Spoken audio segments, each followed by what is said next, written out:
Foundation stone جس کے سامنے میں بیٹھا ہوا ہوں، اس کی کچھ ایک ہسٹری ہے جو کہ جس سے میرا ایک ریلیشن شپ ہے. میرے گریٹ گرینڈ فادر مولوی سمیع اللہ خان جو کہ سر سید کے بہت ہی قریبی ایسوسیٹس میں سے تھے. سر سید کی گریٹنس اس میں جھلکتی ہے کہ جب یہ پتھر لگایا جا رہا تھا تو یہ آنر انہوں نے اپنے دوست اور اپنے ایسوسیٹ مولوی سمیع اللہ خان کو یہ آنر دیا کہ یہ پتھر تم اپنے ہاتھوں سے لگاؤ گے. میں سر سید کے بارے میں ایک جو چھوٹی سی بات کہنا چاہوں گا کہ مجھے کوئی شک نہیں ہے کہ 19th سینچری انڈیا کے جو گریٹسٹ لوگ تھے اس میں سے سر سید تھے، and 19th century Islamic world کے ہی از امنگس جو دو چار لوگ اگر آپ چنیں گے تھنکرز، اس میں سر سید احمد خان ہیں. میں صرف میرا ایک پوائنٹ ہے، وہ یہ ہے کہ سر سید احمد خان کو ہم لوگوں نے including the Muslim community, including the Aligarh community, ایک شو پیس کی طرح بنا دیا ہے، to be as an ornament to be shown and displayed but never to be understood. اور میں اس چیز پہ کیونکہ تھوڑا بہت میں نے اس پہ کام کیا، میں سمجھتا ہوں کہ آج کے ہندوستان کو اور جو ہندوستان میں جو معاملات ہیں، جو ایشوز ہیں، اگر ہم کو سمجھنا ہے تو ہم کو سر سید احمد خان کو سمجھنا ہوگا. سر سید کے بارے میں کچھ انگریز لوگوں نے، ہسٹورینز نے یہ لکھا کہ وہ اپنے پہلے دور میں، اپنے ارلی ایئرز میں وہابی تھے.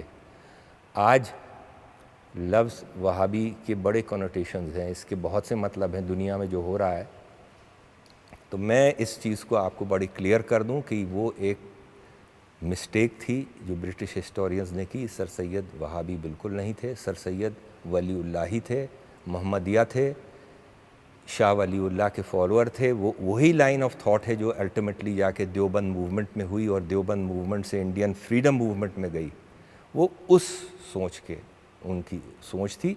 جب یہ یونیورسٹی بنی ہے، یہ ایم اے او کالج سے اور بند ہوا 1.5 مہینے کو 1920 میں، اور یہ یونیورسٹی کی جو جنم ہوا ہے وہ فریڈم موومنٹ کی جو جز تھا، جو خلافت موومنٹ تھا، وہ یہیں سے لانچ ہوا.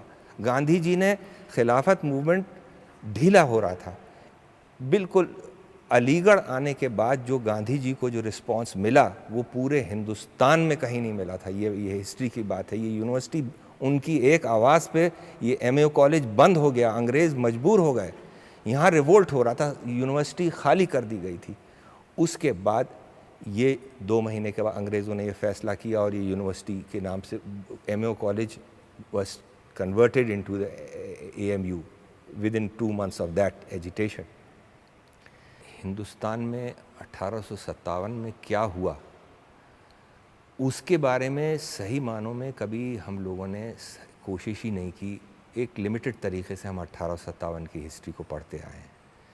سر سید کا 1857 کے انسیڈنٹس پہ بہت بڑا اثر ہوا تھا، اور وہ اثر اتنا زیادہ پرسنلائز تھا کہ he lost a number of his family members including his mother.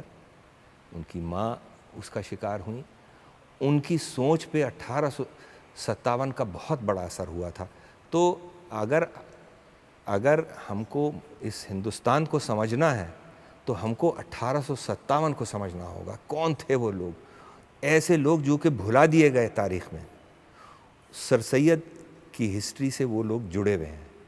تو سب سے بڑی چیز یہ ہے کہ 1857 کو ہم سمجھیں. یہ جو جڑ ہے کمیونل پرابلم کی، یہ ہندی اردو کے ڈیبیٹ سے شروع ہوئی تھی. اور اس ہندی اردو کے ڈیبیٹ، کیونکہ اس وقت تک اردو جو تھی it was the main language of India, and then Hindi enter the stage. وہ سب چیزیں کس طرح سے مینیج ہوئیں اور سر سید کا اس پہ کیا، آپ کو یہ سمجھنا ضروری ہو.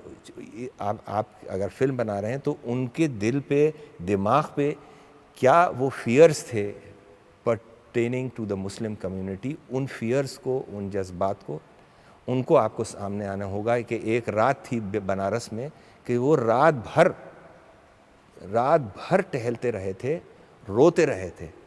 یہ سوال ہندی اردو کا جب اٹھا تو ان کو اتنا دکھ تھا, کیونکہ وہ سمجھ رہے تھے کہ یہ ملک کو, یہ سوال جو ہے یہ ملک کو کس طریقے سے بانٹے گا, ذہنوں کو بانٹے گا.